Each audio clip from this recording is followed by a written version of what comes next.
Oi? Bom, boa noite a todos. Eu sou o Roberto Tavares. Vou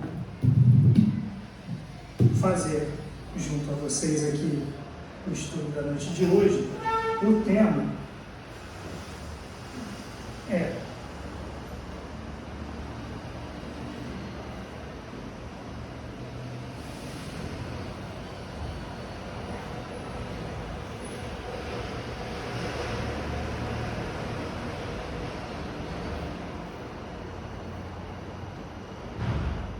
faculdades morais e intelectuais.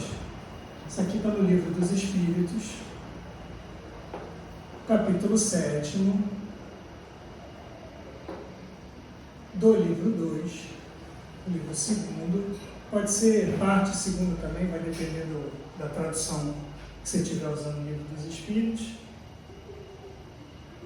O nome do capítulo é A Volta, o retorno à vida corpórea, ou seja, o retorno do espírito à vida corpórea, e abarca aí as questões 361 até 366. São as questões do Livro dos Espíritos que a gente vai abordar hoje. Bom, então, eu aconselho a todos que leiam, porque isso é uma análise feita por mim do que Kardec e os Espíritos disseram. Então, eu vou levar para vocês por um caminho que eu acho que é um caminho bom a ser levado. É a minha visão sobre isso tudo aí. Tem coisas que passam despercebidas por mim e coisas que eu acho mais importantes. Então, como cada um, pode ser que vocês achem coisas mais importantes que eu vou abordar passando aqui, que vocês acham mais importantes. Então, eu peço a todos que leiam, depois está ali a referência, para que vocês façam também o seu caminho na doutrina. Então, vamos lá. Faculdades morais, as faculdades morais e intelectuais. Eu gosto de trabalhar sempre com o estudo das palavras. Primeiro, o estudo dos termos, antes de trabalhar o conceito em si, do que está sendo abordado na junção de todos eles. Então vamos lá, faculdades vem do latim facultas. Facultas quer dizer meio, potência, possibilidade,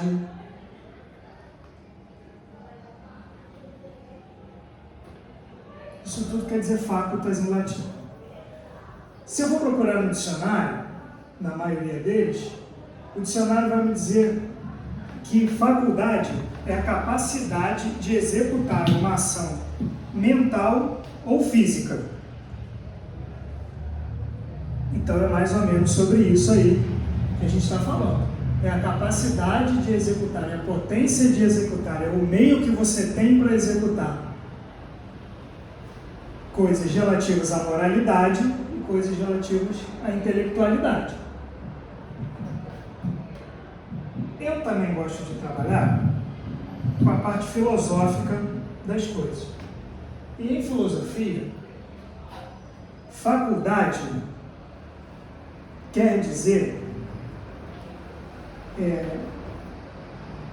as faculdades do espírito, as faculdades da alma, segundo Aristóteles, Platão, os estoicos, as faculdades espirituais, as faculdades da alma, são os poderes ou as partes que essa alma tem. Ele está trabalhando aí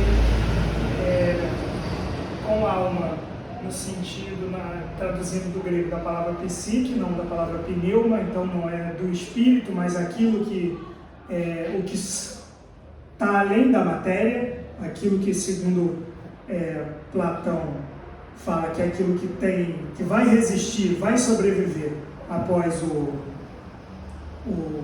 a morte do corpo físico, da matéria em si. Então isso aí é a alma para eles. Então quais são as faculdades da alma? Aí cada autor trabalha com essas faculdades, ou seja, com esses poderes da alma de um jeito. Eu vou trazer aqui um exemplo de um, que é o exemplo aristotélico. Aristóteles diz que a alma tem 3 partes, ou seja, 3 faculdades. A parte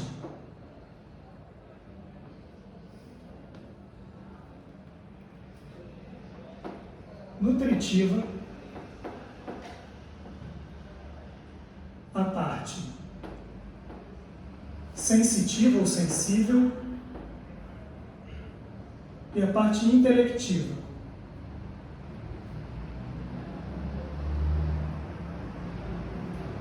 Ele fala, a alma é dotada dessas 3 partes. Aristóteles. A alma nutritiva, ela é responsável, a alma nutritiva, a parte nutritiva, a faculdade nutritiva da alma, ela é responsável pelo amadurecimento do corpo, pelo crescimento do nosso corpo, pela nossa reprodução. Isso tudo está dentro da alma nutritiva, da parte nutritiva. E quem tem somente essa parte nutritiva são as plantas, são os vegetais. Então, para ele, os vegetais têm só o poder, a faculdade nutritiva. A faculdade sensível, a faculdade sensitiva, ela é aquela que nos garante a sensibilidade, aquilo que nos vai afetar do que vem de fora. Então, visão, olfato, audição, isso tudo está dentro da parte sensitiva e do movimento. Então, para Aristóteles, ele fala que os animais, além da parte nutritiva, ou seja, eles conseguem se reproduzir, eles têm crescimento por si só, claro, com a ingestão de alimentos, eles também têm a parte sensitiva, que para Aristóteles, os vegetais não têm. Eles não se movimentam. Para Aristóteles, os vegetais não ouvem, não sentem, não tem dentro da alma desse reino, tem a parte sensível. E a parte intelectiva, o Aristóteles diz que só os seres humanos têm, que é a capacidade de pensar, de raciocinar, é a razão. Então, para Aristóteles, as faculdades da alma são a faculdade nutritiva, sensitiva e intelectiva. E por que eu trouxe especificamente esse exemplo de Aristóteles, que eu poderia trazer qualquer outro? Esse aqui é o capítulo 7º, as questões 361 e 366. No item anterior, o nome do item é Faculdades Morais e Intelectuais. No item anterior, que fui eu também que conduzi o estudo aqui na semana passada, o nome do item é a união da alma com o corpo. E uma das perguntas que eu falei aqui semana passada, a 354, para ser mais específico, a pergunta é a seguinte: como se explica a vida intrauterina, ou seja, como se explica a vida ainda sem o espírito nascer, naquela encarnação? E os espíritos respondem: é da planta que vegeta. A criança vive a vida animal. O homem possui em si a vida animal e a vida vegetal, que pelo seu nascimento se completam com a vida espiritual. Então, eu trouxe o exemplo do Aristóteles, porque eu acho que coaduna aqui com o que os espíritos responderam para Kardec. Na visão aristotélica, o ser humano, ele está falando aqui de ser humano, tem essas 3 faculdades da alma. A nutritiva pode se interpretar como vegetal, porque os exemplos que ele dá é do reino vegetal. A sensitiva, que é do reino animal, e a intelectiva, que é a razão, a capacidade de pensar, a capacidade de abstração, que é próprio até então dos seres humanos. Então, eu trouxe esse exemplo aqui porque achei importante para saber que nesse momento eu posso fazer um paralelo entre essa parte de Aristóteles e também o que os espíritos estão falando. Nesse momento aqui, Aristóteles estava indo por um caminho muito próximo. Posso fazer uma colocação, depois eu corto. Eu achei interessante você trazer isso, porque foi até uma dúvida, né, da semana passada,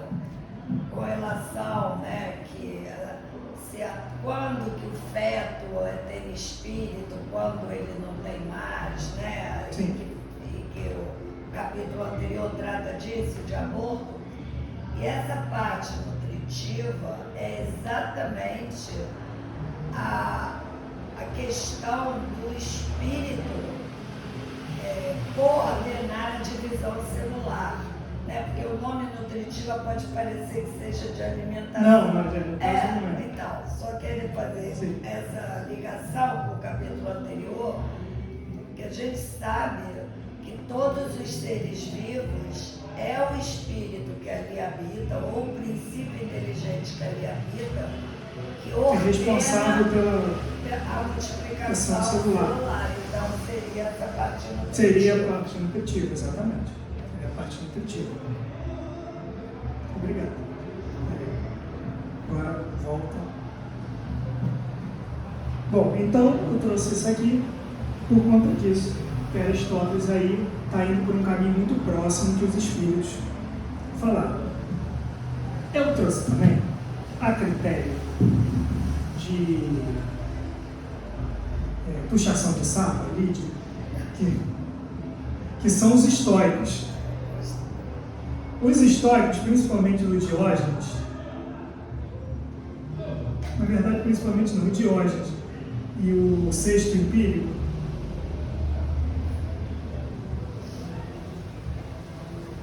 eles dividem as faculdades da alma em 4. A primeira é a derivativa,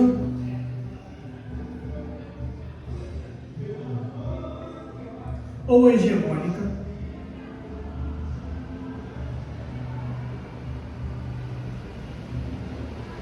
que é responsável pela razão.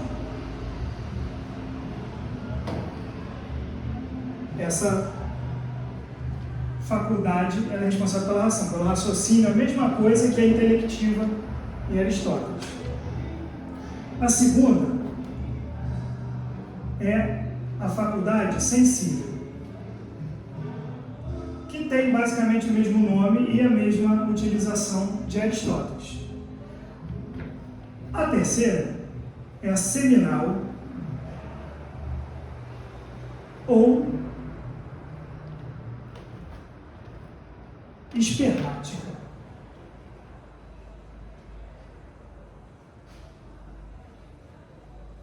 E a quarta é a linguagem. A seminal e espermática é responsável pela reprodução, aí tanto do corpo em si como de partes dele, celular, enfim. Naquela época eu não poderia trabalhar com célula. A gente não tinha o conceito de célula como a gente tem hoje aqui. E a linguagem é mais uma das faculdades.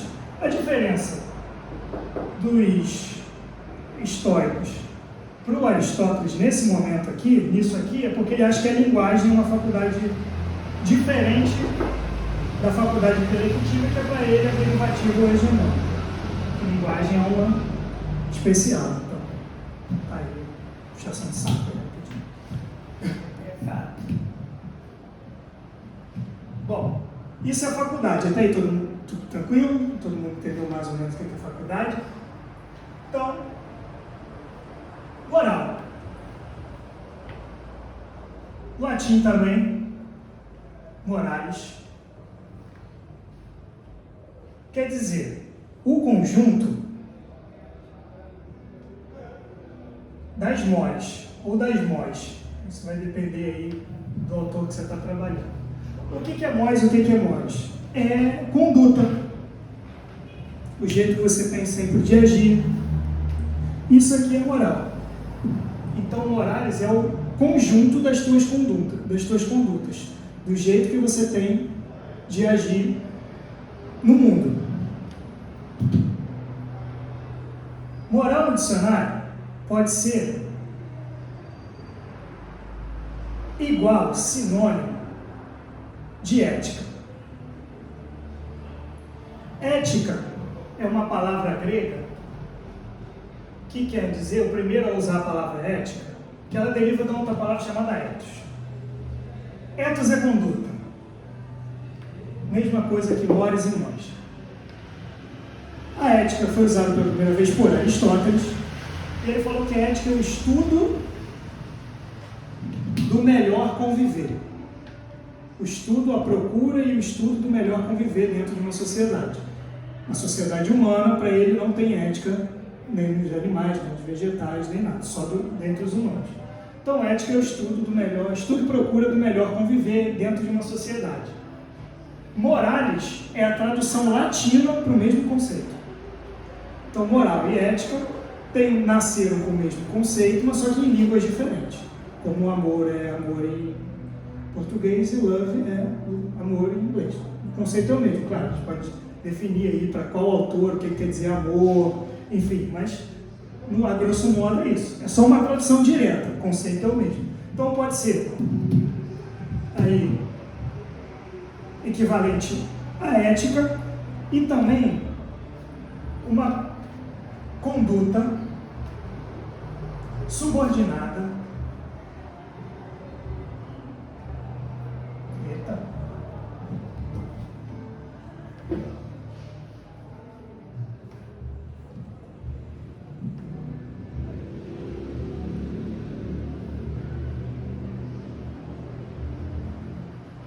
Conduta subordinada a um conjunto de normas. Isso é moral.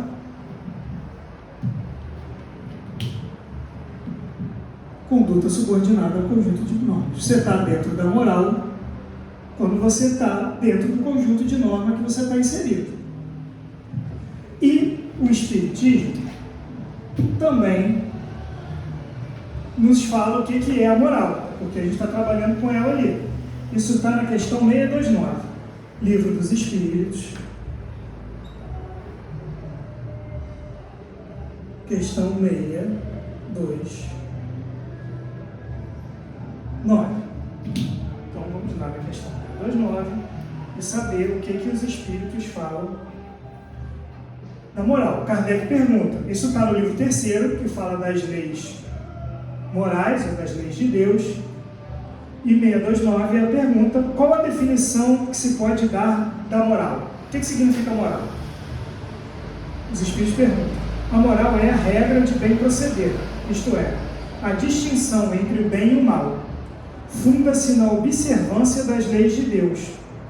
O homem procede bem quando faz tudo pelo bem de todos, porque então cumpre a lei de Deus. Então, não é diferente disso aqui, a conduta subordinada ao conjunto de normas. Para nós espíritos, o conjunto de normas são as leis de Deus, que está aqui. Está aqui no livro dos Espíritos, são 11 leis, e está mais bem explicado, com exemplos e tudo direitinho no Evangelho segundo o Espiritismo. E uma porção de outros livros depois disso, e uma porção de outros exemplos de pessoas encarnadas, aqui eu não estou falando só de espíritas, que estão agindo aí bastante bem dentro desse conjunto de normas que são as leis de Deus. Então, isso aí é moral. Alguma pergunta até aí? Bem? Vamos embora? E intelectual. Latim intellectus.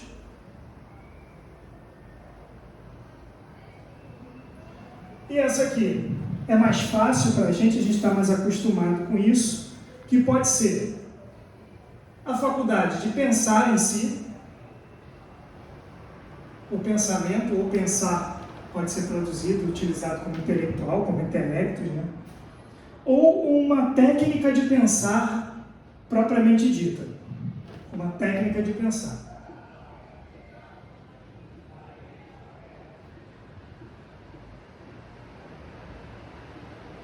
Como você vai usar o seu pensamento? Das duas, uma. E aqui a gente vai trabalhar com esses dois conceitos aí na hora de ler as questões.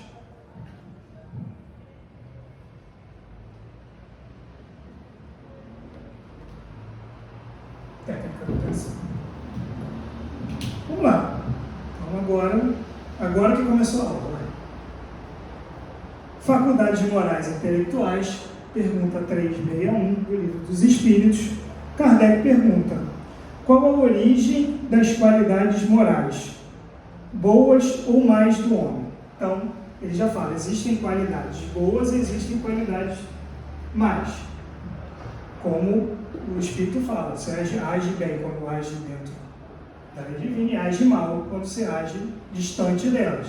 Então ele já pergunta isso anteriormente, porque essa é 629, a gente está 361. Ele perguntou qual é a origem das qualidades mais ou boas, segundo a moral. E os Espíritos respondem, são as do Espírito encarnado. Qual a origem? A origem dá-se no Espírito que está reencarnando ali. Quanto mais puro é o Espírito, mais o homem é propenso ao bem. Então, quanto mais dentro das normas que a gente está subordinado, que são as leis de Deus, mais puro é o Espírito. E melhor vai agir ele enquanto encarnado. Quanto mais longe de obedecer essas normas, que são as leis de Deus, menos puro é o Espírito e tende a errar mais, segundo essas mesmas normas. 361A. Parece resultar daí que o homem de bem é a encarnação de um espírito bom. E o homem vicioso é de um espírito mau, é isso mesmo? Pergunta. Sim, os espíritos respondem. Mas dizei antes que o homem vicioso é a encarnação de um espírito imperfeito. Pois, do contrário, poder-se-ia crer na existência de espíritos sempre maus, que chamais de demônios. Então, o que ele quer alertar aí? Se você fala que quem age bem, ou alguém que está dentro da moral cristã e age bem como encarnado, é de um espírito bom. E quem faz o contrário, ou faz diferente disso, é um espírito mau. Ele fala assim, não é bem assim, porque não existe espírito mau. Existe um espírito que ainda não chegou naquele momento da sua evolução. E eu vou retomar uma pergunta, a 115, daqui do Livro dos Espíritos também, onde o Kardec faz a seguinte pergunta. Entre os espíritos, alguns foram criados bons e outros maus? Que é isso que os espíritos falaram aqui. Não existe espírito mau. Existe espírito que ainda está num momento diferente para aquele assunto. Ainda não chegou naquele momento. Então, eu pergunto, existem espíritos criados bons, existem espíritos criados maus? Pergunta 115. Resposta dos espíritos. Deus criou todos os espíritos simples e ignorantes. Isto é, sem saber, a cada um deu uma missão, com o fim de esclarecê-los e de fazê-los chegar progressivamente à perfeição, pelo conhecimento da verdade, para aproximá-los de si. De si quem? Deus. Deus criou com uma missão de evoluir, de aprender, de ajudar na sua criação, a fim de se aproximar da divindade, do Criador. Para eles, a felicidade eterna e sem mescla consiste nessa perfeição. Os espíritos adquirem esses conhecimentos passando pelas provas que Deus lhe impõe. Uns aceitam essas provas com submissão e chegam mais depressa à meta que lhes foi destinada. Outros só a suportam murmurando, e assim, por culpa sua, permanecem afastados da perfeição e da prometida felicidade. Então, os espíritos viciosos, como Kardec perguntou aqui, nada mais são que esses espíritos que não são tão submissos assim às leis de Deus, então demoram para chegar nesse momento que é o momento de, o termo que o Kardec usa aqui, espírito puro, né? De pureza. Então, vamos seguir. Pergunta 362.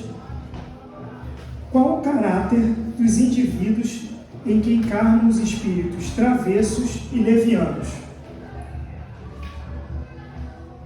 Essa pergunta aqui me remete também a uma outra, que é a questão 102, que o Kardec, a partir da questão 100, ele pergunta, e os espíritos falam para a gente, sobre uma escala espírita. Então, o que essa escala espírita significa? É mais ou menos uma maneira da gente entender como se dá a evolução moral e intelectual dos espíritos. Isso aqui é para ajudar no nosso conhecimento. A coisa não se dá assim, a coisa é bem mais fluida e insensível. Você não pula de um lugar para outro. Então, na escala espírita, ele divide em 3 ordens, da terceira até a primeira, em grau de elevação, em grau de subida de elevação. Então, começa das ordens mais baixas, que é os espíritos imperfeitos, depois, segunda ordem, os espíritos bons, depois os espíritos perfeitos, os espíritos puros, e ele subdivide em classes. Então, na terceira ordem, ele subdivide em 5 classes, da 10ª até a 6ª, os espíritos impuros. Dos espíritos bons, ele, da 5ª até a 2ª, ele divide em 4 classes, e a primeira é a classe única, que são os espíritos puros, perfeitos, enfim. Então, a 9ª classe, ou seja, de uma escala evolutiva aí, é o segundo degrau, é os espíritos levianos, e ele usa esse termo aqui na pergunta.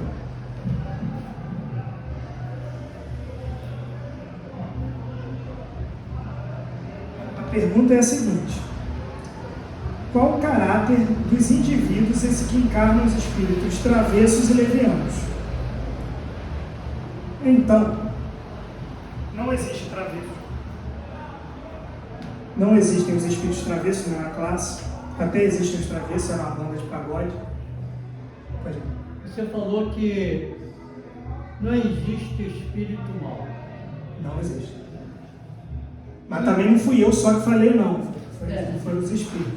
E por que é que as pessoas, tem certos tipos de pessoas que provocam a maldade, vamos dizer, constante? Então, aí a gente vai ter que avaliar o que você quer dizer por constante. É constante todo o tempo? Você não está todo o tempo com a pessoa. Aí você não tem como avaliar se ele está causando a maldade todo, porque assim, é um problema isso, porque assim, a avaliação, no máximo, que isso eu estou falando como professor de ética e como espírita. Não estou nem falando que eu sou ético, não, estou falando que eu sou professor de ética e como espírita. Então assim, a gente não pode, em momento nenhum, e é isso que o Espiritismo nos mostra, julgar uma pessoa. O que você pode avaliar é, dentro das leis morais, se aquele ato condiz ou não com a lei moral. Aí você avalia, esse ato não condiz com a lei moral. Então, você não pode fazer isso com uma pessoa.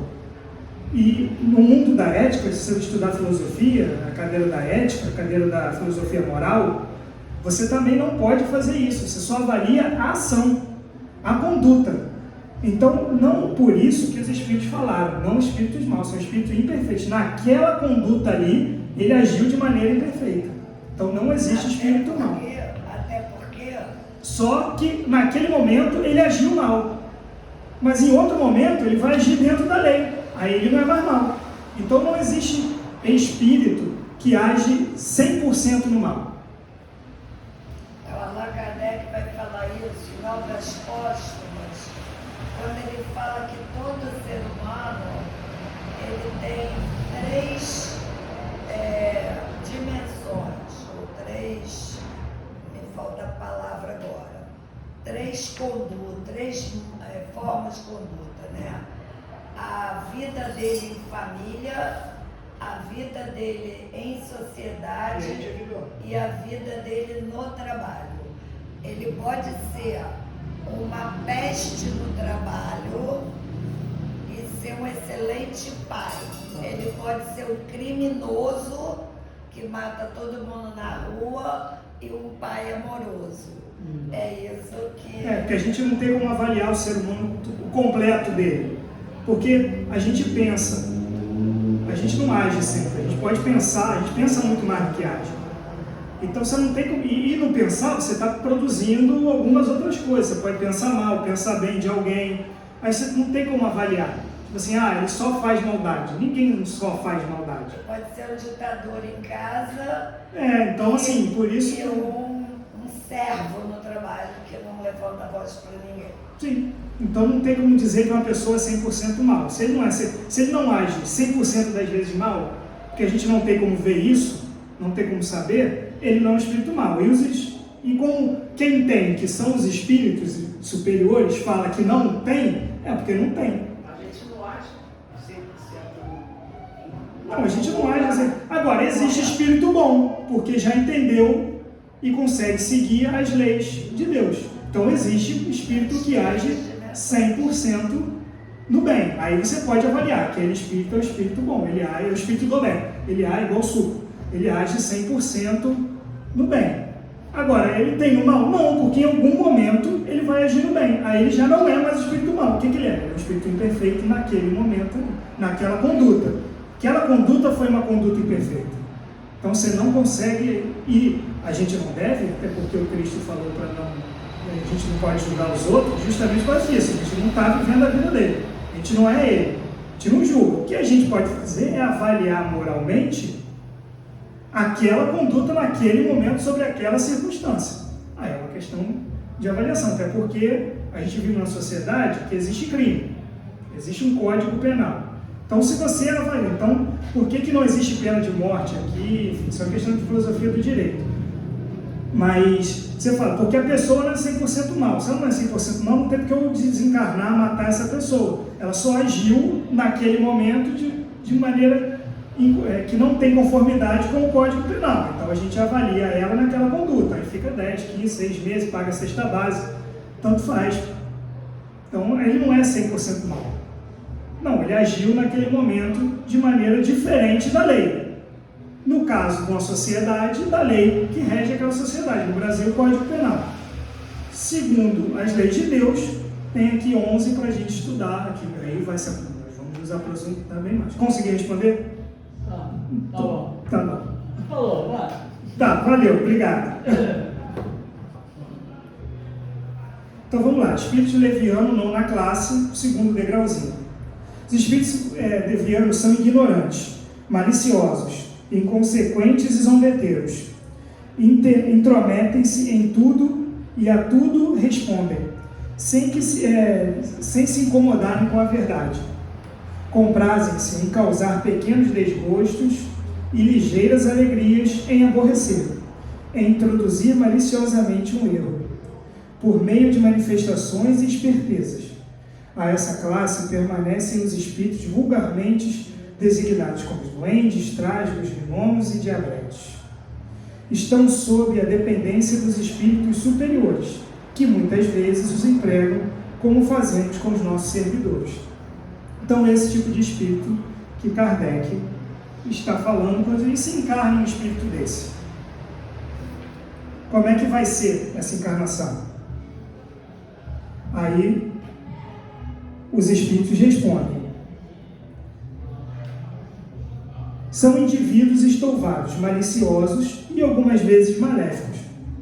Indivíduos que vão agir assim, porque eles se comprazem em introduzir a falsidade, o erro, gostam de atrapalhar os outros. Então ele vai ser isso, só que encarnado. Não vai ter diferença nenhuma. Do mesmo jeito que a desencarnação não santifica, a encarnação também não. Então, vai ser a mesma coisa. 363. Os espíritos têm paixões de que está isenta a humanidade? E aí, eu tenho que usar um outro ponto aqui do Livro dos Espíritos, que é a questão 907. A questão 907 fala sobre as paixões. Está no livro 3º, ou seja, na parte moral, das leis morais, nas leis de Deus, na primeira parte, no primeiro capítulo, que é a perfeição moral. O princípio, capítulo 12º, que é o final do livro. Paixões, esse é o item. 907 é a primeira pergunta. O princípio das paixões será mal em si mesmo, embora esteja na natureza? Não, a paixão está no excesso aliado à vontade, visto que o princípio que lhe dá origem foi posto no homem para o bem, e pode levá-lo a grandes coisas.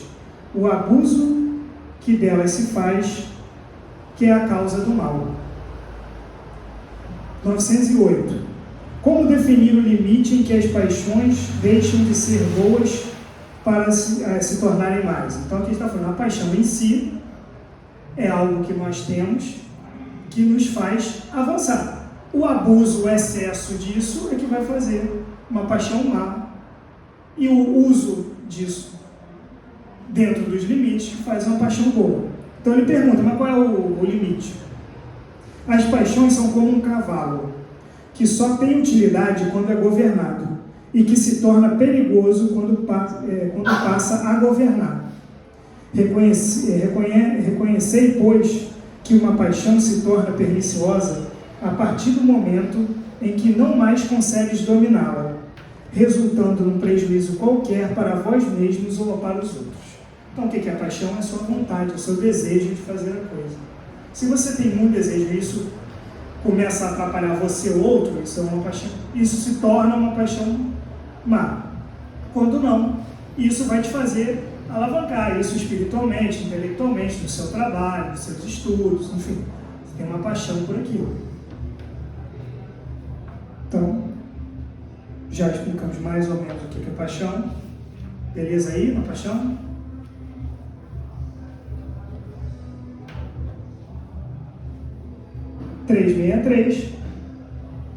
Os espíritos têm paixões de que está isenta a humanidade, ou seja, as paixões que nós apresentamos aqui na Terra, existe alguma que só os espíritos têm, que a gente não possui?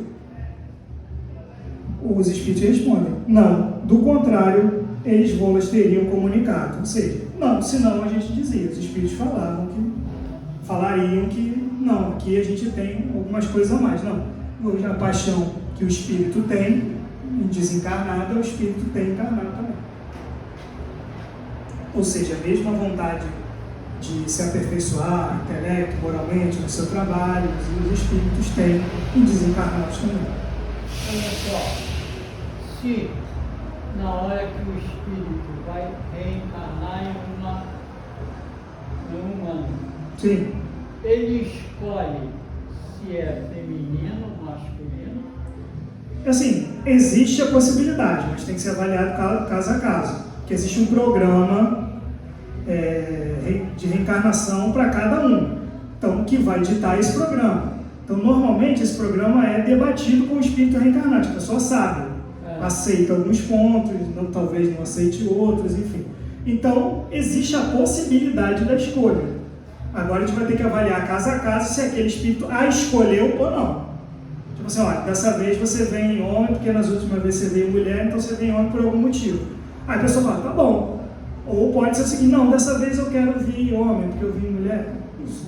Se tiver dentro aí de um acordo do plano espiritual, de quem trabalha na espiritualidade voltada para isso, pode escolher. Pode escolher, claro. Mas ela tem que ser avaliada caso a caso. Mas existe a possibilidade. Então, não existem paixões feitas só para os espíritos. A gente coaduna com as paixões, encarnados ou desencarnados. 364. É o mesmo espírito que dá ao homem as qualidades morais e as qualidades intelectuais, as qualidades da inteligência? Pergunta, o mesmo espírito? Ou tem dois espíritos, um voltado, a gente reencarna com dois espíritos, um voltado para a intelectualidade e o outro para a moralidade? E a resposta dos espíritos é certamente, é o mesmo espírito. E isso é uma virtude de grau de adiantamento, em que tenha chegado. O homem não tem em si dois espíritos. Então é um espírito só, e vai depender do grau de adiantamento do espírito reencarnante. 365. Porque alguns homens mais inteligentes, muito inteligentes, o que constitui indício de superioridade, são ao mesmo tempo profundamente viciosos. Está falando, tá bom, se é o mesmo espírito, ele perguntou, tem um espírito para moralidade e outro para intelectualidade? Não, é o mesmo. Mas por que tem gente tão inteligente e é uma pessoa difícil de se conviver? Aí os espíritos obviamente responderão. É que os espíritos encarnados nesses homens ainda não são bastante puros. e por isso cedem à influência de espíritos piores do que ele. O espírito progride numa marcha ascendente insensível, mas o progresso não se efetua simultaneamente em todos os sentidos. Num período ele pode avançar em ciência, no outro em moralidade. Então, por que se dá homens, pessoas, né, de extrema inteligência e uma pessoa difícil de se lidar socialmente? Só pensa nele, age mal, quer prejudicar o outro. O que é isso? O espírito avançou num lado mais do que avançou no outro. Então está no tempo dele, por conta das escolhas dele mesmo, ele ter avançado só no campo intelectual. Então vai acontecer isso, espíritos extremamente intelectualizados, mas extremamente empedernidos no umbigo dele. Então, existe esse caso aí, que é por isso que Kardec perguntou. 366. Que pensar da opinião segundo a qual as diferentes faculdades intelectuais e morais do homem resultam em outros tantos espíritos nele encarnados, cada um com aptidão especial? Aí falou, tem 2 espíritos encarnados, um de intelecto e outro de moral, não. Mas e aquele negócio lá que fala que tem vários espíritos encarnados, cada um é responsável por uma faculdade? Digamos assim, se a gente for trabalhar no mundo aristotélico, teria que ter 3. Porque cada um é responsável pelo intuitivo, a outra sensível e intelectivo. Dentro da intelectiva tem mais também, vai ter que ter mais. Se for nos estoicos, tem 4. São 4 espíritos, são 3. Ele já perguntou se tinha 2, aí falou que não tinha. Mas ele foi lá e perguntou de novo, mas ele pode ter mais? E os espíritos pacientemente respondem. Refletindo, reconhece que isso é um absurdo. O espírito deve ter todas as aptidões. Para progredir, precisa de uma vontade única. Se o homem fosse uma mistura de espíritos, essa vontade não existiria, e ele não teria individualidade, visto que, por sua morte, todos aqueles espíritos sairiam como um bando de pássaros fugidos da gaiola. Assim, se você precisa evoluir, mas só que tem um responsável por isso, outro responsável, ninguém vai evoluir direito. Você precisa passar por tudo isso. Aí você se desencarna, aí você não é mais um. Aí ele dá que faz analogia. Você abre a gaiola, sai uma porção de pássaro, é isso que vai acontecer. Se tivesse vários espíritos encarnados dentro de um corpo só. Então, não tem por que isso acontecer. Cada um tem todas essas potencialidades, as morais e as intelectuais, e tem que trabalhar com elas ao longo das encarnações.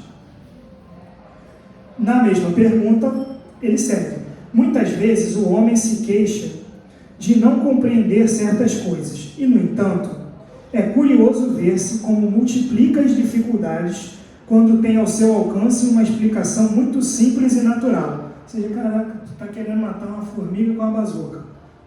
Você fica procurando, eu já não falei que isso é um espírito só, agora você vai perguntar se tem mais? Pô, analisa direito aí, do outro lado. É ainda tomar o efeito pela causa. É fazer com o homem o que os pagãos faziam com Deus. Acreditavam em tantos deuses quantos eram os fenômenos do universo, embora entre eles as pessoas sensatas apenas vissem em tais fenômenos efeitos que tinham por causa um único Deus. Ou seja, você está fazendo como o pessoal que está na religião politeísta. Tem o Deus do trovão, Deus do sol, Deus de alguma coisa. Não, tudo é uma coisa. Provém de uma lei só, feita por um Deus só. Mesma coisa, intelectualidade, raciocínio, a indução, não é de vários espíritos, não é se você está querendo pegar o efeito que é a inteligência, o aprendizado, está querendo trocar pela causa. Tipo assim, não, se existe isso, é porque tem um Deus para isso, ou tem um espírito para isso. Não, calma aí. Existe uma coisa, e capaz de fazer isso tudo. Você está invertendo aí o princípio pelo fim. E termina a resposta dos espíritos, mas só Kardec comenta essa resposta. O mundo físico e o mundo moral nos oferecem, sobre esse assunto, numerosos pontos de comparação. Enquanto se detiverem na aparência dos fenômenos, os homens acreditam na existência múltipla da matéria. Hoje, compreendem perfeitamente que esses fenômenos tão variados podem ser apenas modificações da matéria elementar única. As diversas faculdades, a matéria elementar única aqui, para Kardec, é o fluido universal, o fluido cósmico universal, que é, digamos assim, a menor parte da matéria. É a matéria que deriva todas as outras são só jeitos de reorganizar o fluido cósmico universal. As diversas faculdades são manifestações da mesma causa, que é a alma, ou o espírito encarnado, que ele faz diferença, ele explica de novo, que alma nada mais é que o espírito enquanto está encarnado. Enquanto está encarnado, ele usa o nome de alma. Quando está desencarnado, ele usa o nome de espírito. Semântica aqui na obra kardeciana.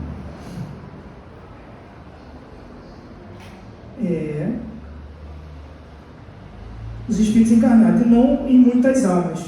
Do mesmo modo que os diferentes sons do órgão procedem do mesmo ar, e não de tantas espécies de ar quanto forem os sons. Ou seja, como é que é o órgão? É um instrumento de tecla e de sopro ao mesmo tempo. Ele tem os tubos de diversos tamanhos e larguras, e cada tamanho e largura solta, com a passagem de ar, emite um som numa frequência. Então você tem a frequência de Dó 1, Dó 2, Dó 1, Ré 1, quem sabe escalas de música, tem Dó 1, aí vai aumentando, Dó 2, depois Dó 3, isso de acordo com o tamanho do órgão, mas o ar que passa por eles é o mesmo. Então não tem vários ares que emitem vários sons diferentes, não. É só uma reorganização ali naquele momento, que cada passagem de ar, o mesmo ar vai emitir frequências diferentes de som. É isso que Kardec fala. É o mesmo espírito, com diversas possibilidades de ação, do mesmo jeito que ele fala aqui, que é o mesmo Deus que controla os fenômenos naturais através das suas leis, caso não é cada Deus controla uma coisa, responsável por produção de um fenômeno, nem da matéria, que é uma matéria aqui, outra matéria não, a matéria é igual para todo mundo, vem do mesmo princípio, só que é reorganizada de diversos jeitos para comportar diversas finalidades. Porque tem que ter uma finalidade. Por que é organizado desse jeito? Para fazer isso. Se organizar de outro, faz outra coisa.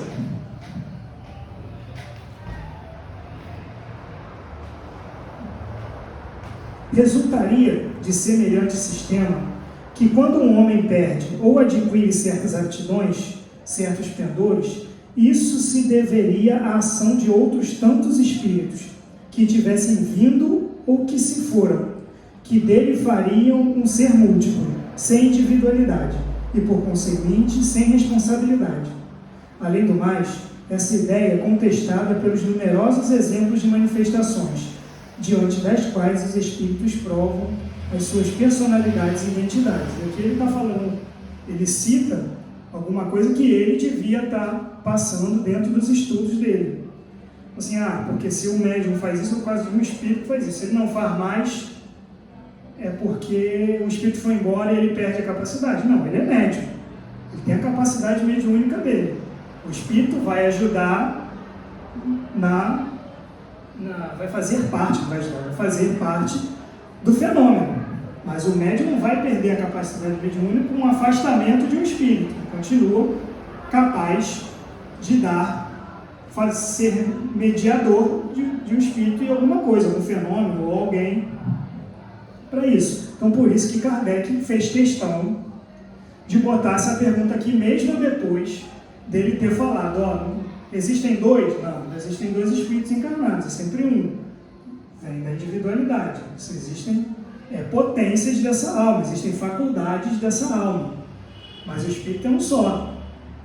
Aí ele pergunta isso, logo duas perguntas depois, mas pode ter mais de dois então? Não pode. Mas por que ele falou isso? Porque ele devia estar passando por isso dentro dos estudos dele. Alguns deviam estar falando, não, cada faculdade vem de um espírito, porque se a pessoa perde essa faculdade, pode perder, você pode ficar cego, você pode ficar surdo, Vai ter vários problemas, né? Porque é um espírito que não está mais, não é. Faz isso. E ele aqui diz um problema, cita alguma coisa que é de extrema importância para a gente que estuda as leis morais. Ele cita aqui: